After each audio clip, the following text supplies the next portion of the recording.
Hello students, আজকে আমি তোমাদের ইংলিশ গ্রামারের আরেকটা খুব ইম্পর্টেন্ট এবং সহজ, সবচেয়ে গুরুত্বপূর্ণ কথা, খুব সহজ কিন্তু ইম্পর্টেন্ট যে জিনিসটা আমি শেখাবো সেটা হচ্ছে সেন্টেন্সের কনভার্সন অর্থাৎ রূপান্তর। সেন্টেন্স অনেক রকমের হয়, বিস্ময়সূচক বাক্য হয়, নেগেটিভ হয়, নাবোধক বাক্য হয়, তারপরে প্রশ্নবোধক বাক্য হয়, আবার হ্যাঁবাচক বাক্য হয়। আমি তোমাদের বেসিক যে জায়গাটা অর্থাৎ একটা হ্যাঁবাচক বাক্যকে কিভাবে আমরা নাবাচক বাক্যে পরিণত করব সেই জায়গাটা আজকে আমি তোমাদের শেখাবো। দেখো, অ্যাফার্মেটিভ মানে হ্যাঁ বাচক আর নেগেটিভ মানে না বোধক। এর রূপান্তর আমরা শিখবো, কিভাবে রূপান্তর করা যায়। ফার্স্টে আমি যে জিনিসটা তোমাদের শেখাবো সেটা হচ্ছে বি ভার্বস যদি বাক্যের মধ্যে থাকে তাহলে আমরা কিভাবে একটা বাক্যকে চেঞ্জ করতে পারবো affirmative to negative. Be verb মানে কি? Am, is, are, was, were, will, shall. নিয়ম হচ্ছে একটা সেন্টেন্সের মধ্যে যখন আমি বি ভার্বস পাবো, এই বি ভার্বগুলোর পরেই সে যেটাই থাকে এগুলোর মধ্যে, তারপরেই ধরো এগুলো রয়েছে, যে কোনো একটা রয়েছে, তারপরেই আমাদেরকে নট বসিয়ে দিতে হবে। তারপরেই আমাদেরকে নট বসিয়ে দিতে হবে। কি রকম দেখো, আমি একটা সেন্টেন্স বলছি, Ram is a good boy. এটা অ্যাফার্মেটিভ সেন্টেন্স তো, হ্যাঁ বোধক বাক্য তো। Ram is a good boy, এটা হ্যাঁ বোধক বাক্য। একে আমি নেগেটিভ করব, কি বলেছি? বি ভার্ব ইজ, তারপরে আমি নট বসিয়ে দেব। তাহলে কি দাঁড়াবে? Ram is not a good boy. Ram is not a good boy. দেখো, বি ভার্ব তারপরে নট বসে গেছে। তেমনি একটা দিয়ে বললাম এরকম, আই অ্যাম আ স্টুডেন্ট, তাহলে আই অ্যাম এর পরে বসে যাবে not, I am not a student. She is a good student, she is not a good student. এরকম হবে। এবার ধরো ওয়াজ বা ওয়্যার দিয়ে যদি আমি করি, এটা কি নেগেটিভ সেন্টেন্স? ওয়াজ বা ওয়্যার দিয়ে অর্থাৎ পাস্ট টেন্সে যদি আমি চলে যাই, ধরো রাম ওয়াজ এ গুড বয় বা good student. Ram was a good student, কি হবে এটা? Ram was not a good student. Ram was not a good student, এটা হলো অ্যাফার্মেটিভ। দেখো, ওয়াজ বি ভার্ব তারপরে নট বসে গেছে, এটা হয়ে গেল আমার নেগেটিভ সেন্টেন্স।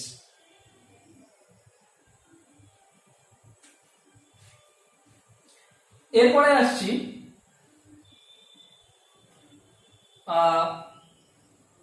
এবার ওয়াজ বা ওয়্যার বা এম বা ইজ, এগুলো তো এখানে হেল্পিং ভার্ব হিসেবে ইউজ হচ্ছে না। কিন্তু দেখো, আমি বলেছিলাম না যে কন্টিনিউয়াস এর ক্ষেত্রে ইজ, ওয়াজ বা এম, আর এগুলো ওয়্যার, এগুলো কি হয়? হেল্পিং ভার্ব হিসেবে ইউজ হয়।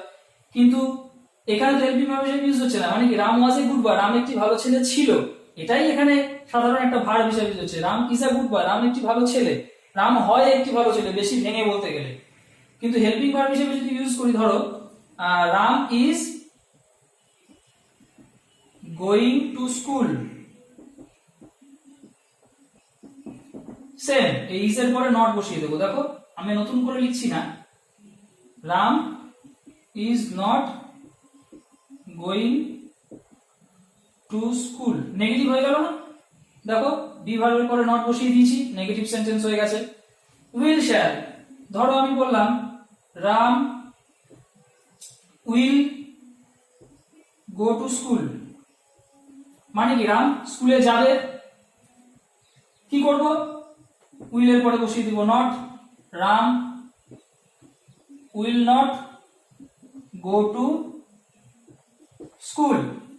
দেখো, উইল হচ্ছে এখানে বি ভার্ব, তারপরে নট বসিয়ে দিয়েছি। এই নিয়মটা এখানে খাটছে যে বি ভার্বস এর পরে নট বসাতে হবে, কেটে গেল তো নিয়মটা। Ram will not go to school. এবার যদি বলি কন্টিনিউয়াস এর ক্ষেত্রে, কন্টিনিউয়াসে যদি এগুলোকে বলি, প্রেজেন্ট বা পাস্ট গুলোকে, যে ধরো Ram was going to school, কি করতাম? তাহলে Ram was not going to school. এখানে ধরো ছিল Ram was going to school, এখানে কি করতাম? Ram was not going to school. Same, কোনো চেঞ্জ নেই। জাস্ট শুধু তুমি যদি এইটুকু মনে রাখো যে বিভাগ গুলোর পরে নট বসিয়ে বাকি সেন্টেন্স সমান লিখে দিতে হবে, তাহলে কিন্তু সবকটা সেন্টেন্স ঠিক হয়ে যাবে।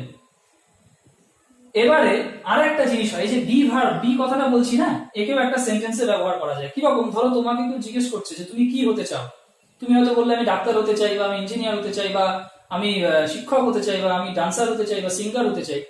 তো তোমাকে কি জিজ্ঞাসা করা হবে? What do you want to be, what do you want to be, লাস্টে বি থাকবে। মানে কি? বি মানে কি? এখানে হওয়া। তুমি কি বলবে? I want to be a doctor, বা I want to be a singer, বা যাই হোক। তাহলে আমি হতে চাই, টু বি মানে হতে, টু যদি বসে যায় তার মানে হয়ে যাবে হতে। তাহলে তুমি হয়তো বললে আই, ধরো ওয়ান্ট টু বি না বললে আমি একজন ডান্সার হব, তুমি লিখে I will B A dancer, মানে আমি একজন ডান্সার হব। এখানে বিটা কি? হওয়া অর্থে ব্যবহার করা হচ্ছে। এটা কিন্তু সিম্পল ফিউচার টেন্সে আছে। তাহলে I will be a dancer, কি করব? কোনো চেঞ্জ নেই, জাস্ট এই বি ভার্বের পরে not. I will not be a dancer. দেখো উইল বি ভার্ব, তারপরে নট বসে গেছে। এই যে গ্যাপটা, উইল আর বি এর মাঝখানে যে গ্যাপটা, এইখানে আমরা নটটাকে বসিয়ে দেব। ধরো এটা কন্টিনিউয়াস এর কোন একটা সেন্টেন্স দেওয়া আছে যে Ram will be going to school, মানে রাম স্কুলে যেতে থাকবে। কি করব? উইল আছে তো, নিয়ম কি বলেছে? এর পরে নট বসিয়ে দেব। Ram will not be going to school, মানে রাম স্কুলে যেতে থাকবে না। এরকম করে আমাদেরকে সেন্টেন্স গুলো, ধরো it is raining, it is raining মানে এখন বাইরে বৃষ্টি হচ্ছে বা শুধু বৃষ্টি হচ্ছে, তাহলে ইট ইজ নট রেইনিং, বৃষ্টি হচ্ছে না। তাহলে এই হলো বি ভার্বস এর দিয়ে যে সেন্টেন্স গুলো থাকে, অ্যাফার্মেটিভ বা হ্যাঁ বাচক বাক্যগুলো যে থাকে, সেগুলোকে নেগেটিভে কনভার্ট করার নিয়ম। এগুলো নিজেদের খাতায় ভালো করে লিখে নাও উদাহরণ কিছু, তাতে কি হবে? তোমাদের মনে রাখতে সুবিধা হবে।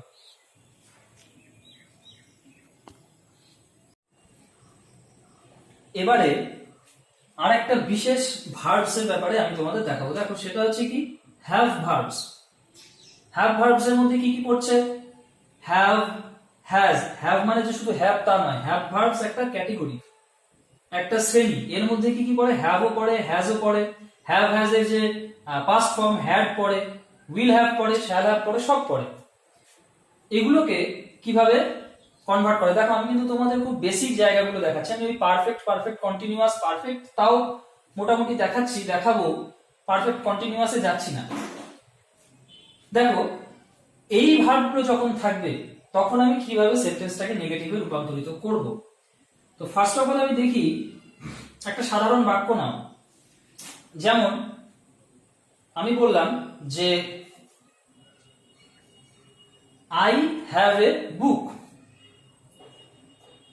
আই হ্যাভ এ বুক, আমার কাছে একটি বই আছে বা আমার একটি বই আছে। এটা তো অ্যাসার্টিভ সেন্টেন্স, নেগেটিভ তো নয়। কিন্তু এটাকে যদি আমি নেগেটিভে পরিণত করতে চাই তাহলে কি করব? এর নিয়মটা হচ্ছে এই হ্যাভ, আরেকটা বাক্য নেই, ধরো শীতল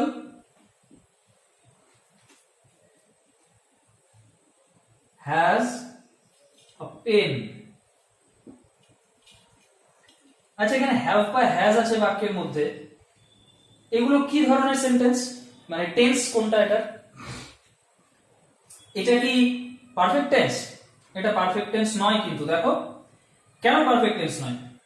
কারণ এখানে তো হ্যাভ বা হ্যাজ কে হেল্পিং ভার্ব হিসেবে ব্যবহার করা হচ্ছে না। এখানে হ্যাভ বা হ্যাজ কোন অর্থে ব্যবহার করা হচ্ছে? থাকা অর্থে। কারো কাছে কোনো কিছু থাকা অর্থে ব্যবহার করা হচ্ছে হ্যাভ বা has. I have a pen, আমার একটি পেন আছে। Sheetal has, sorry, I have a book, আমার একটি বই আছে। শীতল হ্যাজ আ পেন, শীতলের কাছে একটি পেন আছে। সেই অর্থে এখানে হ্যাভ বা হ্যাজ কে ব্যবহার করা হচ্ছে, অর্থাৎ এগুলো ইনডেফিনিটের মধ্যেই পড়ছে। তাহলে আই হ্যাভ এ বুক এটাকে, বা শীতল হ্যাজ এ পেন এটাকে যদি আমি নেগেটিভে কনভার্ট করতে যাই, তখনকার নিয়মটা যেটা হবে, হ্যাভ বা হ্যাজ এর আগে আমাদেরকে ডু নট বা ডাজ নট ব্যবহার করতে হবে। এটা কোথায় করতে হবে? না সাবজেক্টের পরেই করতে হবে। তারপরে কি করতে হবে? হ্যাভ বসাতে হবে। এটা একদম বাকিটা যেরকম আছে সেরকম। এই ক্ষেত্রে, এই বিশেষ ক্ষেত্রে যখন হ্যাভটা বা হ্যাজটা থাকা অর্থে ব্যবহার করা হচ্ছে, এইটা একদম মনে রাখতে হবে আমাদেরকে সবসময়। কি সাবজেক্ট যা আছে তা তো থাকলোই, তারপরে ডু নট বা ডাজ নট, তারপরে হ্যাভ, হ্যাজ থাকলেও সেটা হ্যাভ হবে, হ্যাভ থাকলেও সেটা হ্যাভ হবে। কেন? অ্যাকচুয়ালি হ্যাজ কখন ব্যবহার করা হয়? যখন subject third person singular number হয়। ধরো এখানে subject third person singular number আছে, তাহলে সেক্ষেত্রে কি আমরা ডু নট নেব? নেব না তো, নেব কোনটা? ডাজ নট কে নেব। Subject third person singular number, তার জন্য আমি ডাজ নট কে নিলাম। এবার ডাজ নট যেহেতু নিয়ে নিয়েছি, তার জন্য আমাকে আবার এই ভার্বটাকে আলাদা করে এস বাই এস যুক্ত করার, অর্থাৎ এখানে তো এস বাই এস হয় না হ্যাভ এর সাথে, হ্যাভটা একেবারে চেঞ্জ হয়ে গিয়ে কি হয়ে যায়, সেক্ষেত্রে হ্যাজ হয়ে যায়। কিন্তু সেটা আমার এখানে আর করার প্রয়োজন নেই। আমি একেবারে শুধুমাত্র এই do not K does not করে দেবো, থার্ড পারসন সিঙ্গুলার নাম্বার যদি সাবজেক্ট হয়, প্লাস হ্যাভ করে দেবো ডিরেক্ট। সব ক্ষেত্রে এইটাই হবে, হ্যাভই হবে, এইটা মাথায় রাখতে হবে। তাহলে এই বাক্যটা যেটা আছে আই হ্যাভ এ বুক, সাবজেক্টকে আই নেগেটিভ করছি কিন্তু। আচ্ছা এটা ফার্স্ট পারসন, তো এখানে তো হ্যাজ এর কোনো প্রশ্ন নেই বা ডাজ এর কোনো প্রশ্ন নেই, তাহলে এখানে আমি ডু নট করব। আই ডু নট, বাকিটা কি আছে, কি বলেছি, হ্যাভ লিখতে হবে, have a book. I do not have a book. whereas এই পরেরটায় যদি আসি, শীতল হ্যাজ এ পেন, তাহলে এখানে সাবজেক্ট কে শীতল, শীতল, শীতল থার্ড পারসন সিঙ্গুলার নাম্বার, তাহলে ডু নট হবে না ডাজ নট হবে? ডাজ নট হবে ডেফিনিটলি। তাহলে শীতল ডাজ নট, দেখো এখানে একবার যেহেতু আমি থার্ড পারসন সিঙ্গুলার নাম্বারের জন্য ডাজ নট লিখে নিয়েছি, তার জন্যই এটা কিন্তু হ্যাভ হবে যে কোনো জায়গাতে, হ্যাজ এর আর প্রয়োজন নেই। Sheetal does not have a pen, Sheetal does not have a pen. এটা কখন করবো এই নিয়মটা? যখন আমি হ্যাভ বা হ্যাজ কে থাকা অর্থে ব্যবহার করছি, ঠিক আছে? সেম পাস্টে যদি চলে যাই, ধরো এটাকে আমি পাস্টে করছি, তখন আমি কি করব? ধরো এই সেন্টেন্সটা, শীতল পাস্ট মানে কি, হ্যাড করে দেবো তো এখানটা না। শীতল হ্যাড এ পেন মানে কি, শীতলের কাছে একটি পেন ছিল। তাহলে নিয়মটা কি হবে বলতো? চেঞ্জ হবে, খুব সামান্য একটা চেঞ্জ আসবে। এই ডু নট বা ডাজ নট এর জায়গায় ডিড নট হয়ে যাবে, প্লাস হ্যাভটা তো হ্যাভ এর মতোই থাকবে, আর বাকি সেন্টেন্স বাকিটা যেরকম আছে সেরকম আমাদের করে নিতে হবে। Subject plus did not plus have. তাহলে এই যদি নিয়ম হয়, তাহলে এই সেন্টেন্সটা কি দাঁড়াবে? যে শীতল হ্যাড এ পেন আছে, এটাকে আমি কি করব? যে Sheetal did not have a pen, Sheetal did not have a pen, মানে শীতলের একটি পেন ছিল না। এখানে এটা কি, শীতলের একটি পেন ছিল, শীতলের একটি পেন ছিল না। এখানে হতো I had a pen book যদি হতো, তাহলে I did not have a book হবে সেক্ষেত্রে, নেগেটিভ করলে। আর ফিউচার যদি বলি আমি, যে ধরো এইটাকে আবার করি, হ্যাঁ, যে শীতল শ্যাল হ্যাভ, শ্যালের পরে তো আর হ্যাজ হয় না ফিউচারের ক্ষেত্রে, শ্যাল বা উইল বলো, শীতল শ্যাল হ্যাভ বা শীতল উইল হ্যাভ হবে, উইল হ্যাভ এ পেন। এটার কি নিয়ম হবে? এখানে কিন্তু আর ডু ডাজ ডিড এগুলো কিছুই আসবে না, ওই উইল, এই যে শ্যাল বা উইল আছে, এটাই এখানে ডিটো কপি হয়ে যাবে। এখানে শ্যাল করেছি, এখানেও shall, Sheetal shall not have a pen, শীতলের কাছে একটি পেন থাকবে না। এই হলো ফিউচারের ক্ষেত্রে নিয়ম। এটা কি পাস্ট আর প্রেজেন্টের ক্ষেত্রে, প্রেজেন্টের ক্ষেত্রে ডু নট বা ডাজ নট তারপরে হ্যাভ, পাস্টের ক্ষেত্রে ডিড নট তারপরে হ্যাভ, প্রেজেন্টের ক্ষেত্রে উইল বা শ্যাল তারপরে নট তারপরে হ্যাভ আ পেন। তাহলে এই হলো হ্যাভ ভার্বস থাকলে নিয়ম। এবার হ্যাভ ভার্বস তো আরো অনেক বাক্য হয়। কি রকম বাক্য হয় বলো? পারফেক্ট টেন্স গুলো কি দিয়ে হয়? সেক্ষেত্রে আমরা হ্যাভ বা হ্যাজ কে নিই কি না?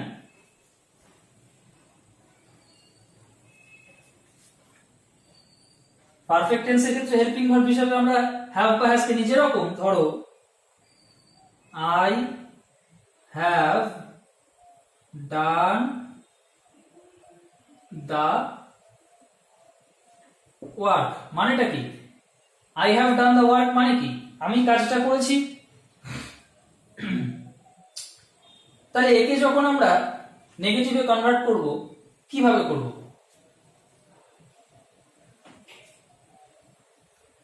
খুব সহজ নিয়ম, দেখো এই সলিউশনটা দেখো তাহলে বুঝে যাবে। I have not done the work. I have not done the work। কেন হলো বলতো? এখানে have এর পরে ডিরেক্ট নট বসে গেল, কারণ have বা এখানে যদি she থাকতো বা he থাকতো সেখানে have এর জায়গায় has হতো, বাকিটা সেম ধরো। এটা কিন্তু তাই হতো যে she has not done the work। কেন হলো এটা? প্রশ্ন তো আসতেই পারে। কারণ এর আগের যে বিষয়টা আমরা দেখলাম কি, I have a pen, she has a book, এই যে হ্যাভ বা হ্যাজ এটাই কিন্তু মেইন ভার্ব, একরকম মেইন ভার্ব হিসেবে কাজ করছে। কি আমার কাছে একটি পেন আছে, এই যে থাকা, হ্যাভ মানে কি বললাম, হ্যাভ বা হ্যাজ মানে থাকা, এটাই তো মেইন ভার্ব হিসেবে কাজ করছে, থাকা বা আছে। কিন্তু এখানে তো এই হ্যাভ বা হ্যাজ সেটা হিসেবে কাজ করছে না, হ্যাভ বা হ্যাজ তো এখানে হেল্পিং ভার্ব হিসেবে কাজ করছে। এগুলো কি হেল্পিং ভার্ব, তো মেইন ভার্ব কি যে ডান, মানে কি করা। ডান এসছে কোথা থেকে? ডু থেকে এসছে না? ডু মানে কি করা, তো ডু মানে করা। তো এর জন্য এখানে এই হ্যাভ এর পরে শুধু জাস্ট নটটা বসে গেল। এটা আমি আরো বিস্তৃতভাবে পরে বোঝাচ্ছি, তোমাদের কনফিউশন হতে পারে বলে এখানে বলে রাখলাম।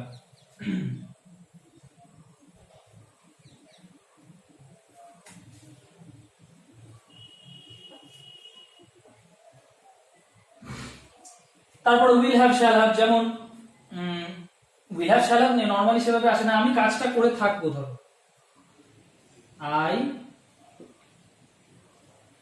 আমি পারফেক্ট তোমাদের করাতে চাইছি না সেভাবে, যাই হোক উদাহরণটা এখানে আমি বলে দিই। I will have finished the work before mother reaches home. এটা কিসে বলতো আছে? কোন টেন্সে আছে? পারা উচিত কিন্তু, কারণ এটা আমি টেন্সে করিয়েছি। এটা ফিউচার পারফেক্ট টেন্সে আছে। দেখো একটা কাজ আগে শুরু হয়ে শেষ হয়ে গেল কখন? না যখন দ্বিতীয় কাজটা হচ্ছে। তাই আছে না, দেখো I will have finish the work, আমি কাজটা শেষ করে ফেলবো। কখন? না before my mother reaches home, আমার মা বাড়ি পৌঁছানোর আগে। এটা আগে হয়েছে বলে এটা ফিউচার পারফেক্টে হচ্ছে will have finished the work, তারপরে বিফোর বসিয়ে মাদার রিচেস হোম করলাম। এখানে দেখো প্রেজেন্ট ইনডেফিনিট টেন্স হচ্ছে রিচেস হোম। এটা উইল হ্যাভ আছে, শ্যাল হ্যাভ দিলেও হতো, কোনো ব্যাপার না। এইখানে জাস্ট আমাকে একটা কাজ করতে হবে, এই উইল এর পরে আমাকে নটটা বসিয়ে দিতে হবে, তাহলেই নেগেটিভ হয়ে যাবে। I will not have finished the work মানে আমি কাজটা শেষ করতে পারবো না। কখন? Before mother reaches home. তাহলে এই হলো হ্যাভ ভার্বস এর ব্যবহার। আমি তোমাদেরকে আবার বলে দিচ্ছি, দেখো হ্যাভ বা হ্যাজ কে কিন্তু গুলিয়ে ফেলা যাবে না। হ্যাভ বা হ্যাজ একবার আমরা ব্যবহার করছি থাকা অর্থে, আই হ্যাভ এ পেন, শীতল হ্যাজ এ বুক। আবার হ্যাভ বা হ্যাজ কে আমরা কখন ব্যবহার করছি? না হেল্পিং ভার্ব হিসেবে। কখন? যখন আমরা পারফেক্ট টেন্স নিয়ে আলোচনা করছি তখন, তাই না? যখন পারফেক্ট টেন্স নিয়ে আলোচনা করছি তখন। এবারে একটা জিনিস বাকি রয়ে গেল, সেটা হচ্ছে হ্যাড। এটা আমি লাস্টে করাচ্ছি। হ্যাড এর কি রকম ফাংশনটা হবে দেখো। আমার বা রামের একটি মোটর সাইকেল ছিল। Ram had a motor cycle.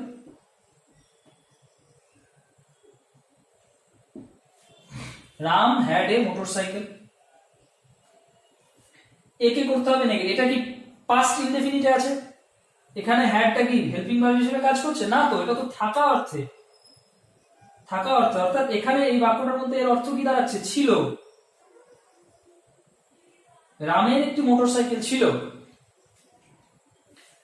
তাহলে এটাকে আমরা যখন নেগেটিভে করব তখন নিয়মটা হচ্ছে, এটা খুব মানে মন দিয়ে শোনো। হ্যাড যখন ছিল অর্থে বা থাকা অর্থে ব্যবহার করা হচ্ছে তখন পাস্ট টেন্সের ক্ষেত্রে নিশ্চয়ই তখন আমরা এর নেগেটিভ সেন্টেন্স করতে গিয়ে যে নিয়মটা ফলো করব সেটা হচ্ছে সাবজেক্টগুলো অবশ্যই খাতায় লিখে নেবে। Subject plus did not plus have plus বাকি সেন্টেন্স যা রয়েছে, মানে অবজেক্ট আর কি। এইটা হচ্ছে আমাদের rule. Subject plus did not, এই হ্যাড পাস্টে আছে মানে আমাকে ডু নট ডাজ নট করতে পারবো না, ডিড নটই আনতে হবে। এবার যেহেতু আমি একবার পাস্ট করে দিয়েছি, ডিড তো পাস্ট টেন্স, একবার যেহেতু পাস্ট করে দিয়েছি তার জন্য এই হ্যাভ মানে হ্যাডটা, এই যে হ্যাড এটাকে আমি হ্যাভ এ চেঞ্জ করে দেবো। এই হ্যাডটা হ্যাভ এ চেঞ্জ হয়ে যাবে, এটা কিন্তু আর হ্যাড থাকবে না। তারপর বাকি অবজেক্টটা বা বাকি সেন্টেন্সের যে পার্টটুকু রয়েছে কিভাবে হচ্ছে দেখো। সাবজেক্ট ফার্স্টে নিলাম আমি রামকে, রাম যেহেতু সাবজেক্ট, রাম কি করব, did not, did not have করতে হবে, হ্যাভ সেন্টেন্সের বাকি পার্ট অর্থাৎ এ মোটরসাইকেল।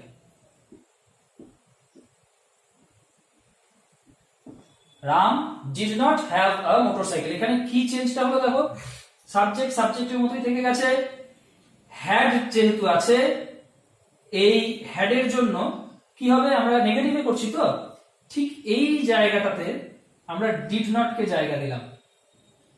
এই যে গ্যাপটা রাম আর হ্যাডের মাঝে যে গ্যাপটা, এখানে আমরা ডিড নট লিখলাম। আর হ্যাড কে কি করলাম, হ্যাড কে আমরা হ্যাভ এ কনভার্ট করে দিলাম। হ্যাড কনভার্টেড হয়ে গেল হ্যাভ এ, রূপান্তরিত হলো হ্যাভ এ। আর রাম আর এই হ্যাড অর্থাৎ সাবজেক্ট আর হ্যাডের মাঝখানে আমরা ডিড নট কে বসিয়ে দিলাম, হয়ে গেল আমাদের নেগেটিভ সেন্টেন্স। কি, Ram did not have a motorcycle, রামের একটি মোটরসাইকেল ছিল না বা রামের কাছে মোটরসাইকেল ছিল না। তাহলে এই হলো আমাদের হ্যাভ ভার্বস ব্যবহার করে যে সেন্টেন্স গুলো থাকবে, অ্যাসার্টিভ সেন্টেন্স গুলো, সেগুলোকে নেগেটিভ সেন্টেন্সে আমরা কি করে কনভার্ট করব তার কিছু নিয়ম এবং উদাহরণ। এগুলো কিন্তু অবশ্যই খাতায় তুলে নাও এবং খুব মন দিয়ে পড়ো এই জায়গাগুলোকে।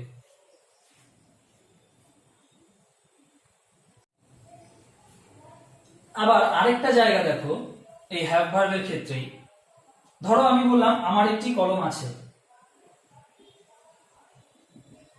আমার একটি কলম আছে, এর ইংরেজিটা কি দাঁড়ায়, আই হ্যাভ এ পেন। আমি কি বললাম আগে নিয়ম অনুযায়ী এই ডু নট করব, হ্যাভ এ পেন করে দেবো, I do not have a pen. আবার একে অন্যরকম ভাবেও করা যায়, আমার একটি কলম আছে, তো এটার বাংলাটা কি, বাংলায় যদি আমি নেগেটিভ করি তাহলে কি হবে, আমার কোনো কলম নেই বা আমার কাছে কোনো কলম নেই, তাহলে I do not have a pen. আবার তাহলে একটা হয় এরকম যে লিখে দিই আমি এখানটায়, I do not have a pen. আরেকটা কি হয় দেখো, খুব সহজ এটা, আই হ্যাভ নো পেন, তাই না, আই হ্যাভ নো পেন, আমার কোনো কলম নেই, এটাও তো হয়। এটা কি ভুল না, এটাও তো ঠিক। বা ধরো অভিষেক হ্যাজ আ বাইসাইকেল, এটাকে আমি যদি নর্মালি করতে যাই, অভিষেক হ্যাজ আ বাইসাইকেল, ধরো এরকম আছে, অভিষেক হ্যাজ আ বাইসাইকেল। আমি এই রুলটা যদি ফলো করি, ডু নট, হ্যাভ এর আগে ডু নট বা হ্যাজ এর আগে ডু নট বসিয়ে, তাহলে কি হয়, অভিষেক, এখানে ডু হবে না ডাজ হবে, ডাজ হবে, কারণ third person singular number, does not, যেহেতু ডাজ নট হয়ে গেল তাহলে হ্যাজটা হ্যাভ হয়ে যাবে, হ্যাভ আ বাইসাইকেল।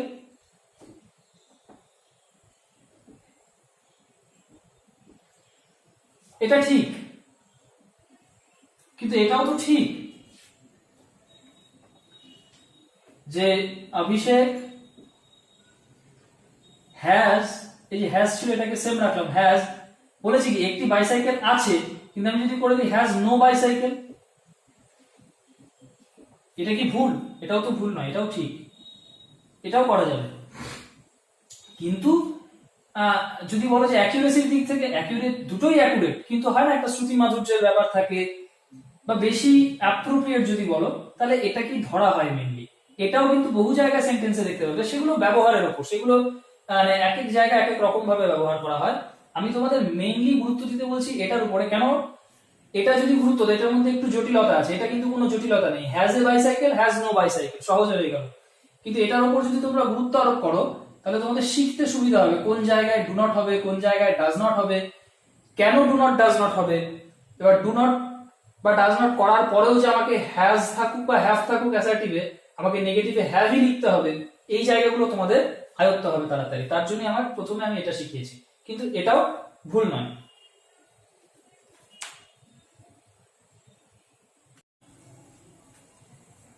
এবারে আমরা এর লাস্ট পার্টে চলে এসেছি। কি লাস্ট পার্ট? আমি তোমাদেরকে এতক্ষণ কি বললাম না, বি ভার্ব যখন থাকবে তখন কিভাবে নেগেটিভ করব, আর একটা বললাম যে হ্যাভ ভার্ব যখন থাকবে তখন আমরা কিভাবে নেগেটিভ করব।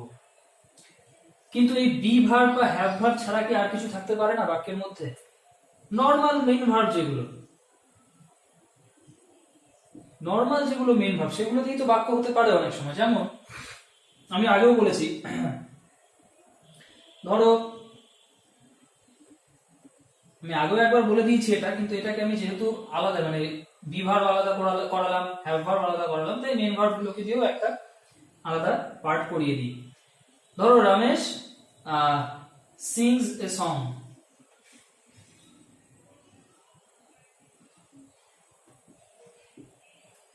রমেশ সিংস আ সং মানে রমেশ একটি গান গায়। তাহলে এটাকে কি করে করব? দেখো, এটা নিয়ম হচ্ছে সাবজেক্ট, তারপরে আসবে সাবজেক্ট অনুযায়ী ডু নট বা ডাজ নট, তারপরে মেইন ভার্বের ফার্স্ট ফর্ম, তারপরে বাকি সেন্টেন্স। মনে রাখতে হবে যে এখানে কিন্তু কোনো লাস্টে এস বা ইএস মেইন ভার্বের সাথে যোগ হবে না। এই জায়গাটা এখানে ইম্পর্টেন্ট। মেইন ভার্বের সাথে এস বা ইএস যোগ হবে না, এটা হচ্ছে আমাদের রুল। তাহলে একে আমি নেগেটিভে কিভাবে করব? তাহলে নিয়মটা হচ্ছে কি বললাম, সাবজেক্ট ফার্স্টে নিতে হবে, নিলাম রমেশ। ডু নট বা ডাজ নট কোনটা যাবে? রমেশ তো থার্ড পারসন সিঙ্গুলার নাম্বার, নিশ্চয়ই ডাজ নট যাবে।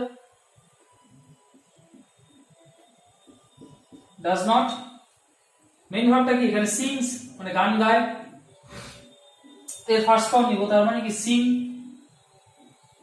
এস বাই এস যাবে না, কিন্তু এস বাই এসটা এখানে উঠে গেল, দেখো নেগেটিভে এসে সিং। কেন? কারণ একবার তো আমি ডাজ নট করেই দিলাম থার্ড পারসন সিঙ্গুলার নাম্বারের জন্য। তাহলে সিং, বাকি পার্টটা সেন্টেন্সের সিং আ সং। তাহলে Ramesh sings a song, Ramesh does not sing a song. তারপরে আরেকটা সেন্টেন্স ধরো, Rita swims in the river. এটা একটা অ্যাফার্মেটিভ সেন্টেন্স বা হ্যাবাচক বাক্য। এর মানে কি? Rita swims in the river, অর্থাৎ রীতা নদীতে সাঁতার কাটে। এই সেম নিয়ম এখানে কাজে লাগাবো। কিরকম করে দেখো, সাবজেক্ট আমার সেম থাকলো রীতা, এবার এখানে ডু নট হবে না ডাজ নট হবে? Third person singular number, does নটই হবে। ডাজ নট মেইন, এখানে ভার্ব কি আছে? সুইমস, তাহলে এটা ফার্স্ট ফর্মটা বসবে swim. Rita does not swim in the river. Rita does not swim in the river. দেখো সাবজেক্ট, ডু নট বা ডাজ নট এর মধ্যে একটা, মেইন ভার্বের ফার্স্ট ফর্ম, সেন্টেন্সের বাকি পার্ট। এই হয়ে গেল আমার নেগেটিভ সেন্টেন্স। এবারে আমি একটা তোমাকে আই দিয়ে করাই, মানে ফার্স্ট পারসন দিয়ে। ধরো এখানে একটা সেন্টেন্স আছে, আই ইট চকোলেট। তাহলে এখানে কি হবে? নিয়ম অনুযায়ী সাবজেক্ট বসবে ফার্স্টে আই, এখানে ডু নট হবে না ডাজ নট হবে? First person definitely do not, does not এর কোনো জায়গায় নেই। I do not. এবার দেখো তুমি বলতে পারো স্যার এখানে তো ইট আছে, তাহলে ইটটা কি এখানে ইটই থেকে যাবে? এখানে সিংস ছিল, আপনি তুমি সিং করলে, সুইমস কে সুইম করলে, এখানেও ইট কে ইটই রাখতে হবে, এখানে ইট। এবার দেখো এই বাক্যটাতে ইট দেওয়া হয়েছে কেন? কারণ আই এর সাথে আছে এটা ইটটা, আই ফার্স্ট পারসন, এর সাথে তো এস বাই এস দেওয়ার কোনো প্রয়োজন নেই, তাই এখানে আই ইট চকলেট রয়েছে। তো এখানেও আমার নিয়ম অনুযায়ী আমি ডু নট বা ডাজ নট করবো, তারপরে ফার্স্ট ফর্মটাই শুধু লিখবো। এখানে ডু নট করলাম, তারপরে ইট করলাম, I do not eat chocolate. এই হয়ে গেল আমার বি ভার্ব আর হ্যাভ ভার্ব বাদে অন্যান্য যে কোনো ভার্ব দিয়ে যখন আমার সেন্টেন্স তৈরি করতে হবে তখন আমি কিভাবে করব। তারপরে যেমন ধরো আমি আগে বলেছিলাম আই উইল ধরো গো টু স্কুল, তাহলে I will not go to school. এখানে এবার দেখো এখানে তুমি বলতে পারো এগুলো তো সব প্রেজেন্টে আছে, পাস্টে একটা উদাহরণ কি রকম হয়। বেশ, ফিউচারের বিষয়টা আমি পরে বলছি। পাস্টে যদি হয় এটা কি ধরো রমেশ যদি বলতে চাই যে গান গেয়েছিল, তাহলে কি হবে? সিংসটা, সিং এর পাস্ট ফর্ম কি? সিং, স্যাং, সাং। স্যাং সেকেন্ড ফর্ম হচ্ছে স্যাং। রমেশ স্যাং সং, রমেশ একটি গান গেয়েছিল। এর ক্ষেত্রে কি হবে? পাস্টের নিয়মটা হচ্ছে সেম, চেঞ্জ নেই কোনো, শুধু ডু নট এর জায়গায় ডিড নট, তারপরে মেইন ভার্বের ফার্স্ট ফর্ম। তারপরে বাকি পার্ট। এটা আমি আগে বলেছি, তোমাদের হয়তো বুঝতে খুব একটা অসুবিধার কথা নয়। দেখো রমেশ সাবজেক্ট থেকে গেল, কি করতে হবে? ডিড নট দিতে হবে। ডিড নট এর জায়গায় ক্ষেত্রে তো আমি আর দেখবো না যে সাবজেক্ট ফার্স্ট পারসন না সেকেন্ড পারসন না থার্ড পারসন, দরকার নেই। Did not always same. Ramesh did not. এইবারে এই যে স্যাংটা আছে এটা কি হবে? দেখো মেইন ভার্বের ফার্স্ট ফর্ম থাকবে, তার মানে কি স্যাংটা কি হয়ে যাবে? সিং হয়ে যাবে। Ramesh did not sing a song. এটা কিসের ক্ষেত্রে? এটা পাস্টের ক্ষেত্রে এই নিয়মটা। এই ডিড নট। প্রেজেন্টের ক্ষেত্রে কি ছিল? ডু নট বা ডাজ নট দিয়ে মেইন ভার্বের ফার্স্ট ফর্ম। এবার এই সেন্টেন্সটা যদি ফিউচারে করে দিই,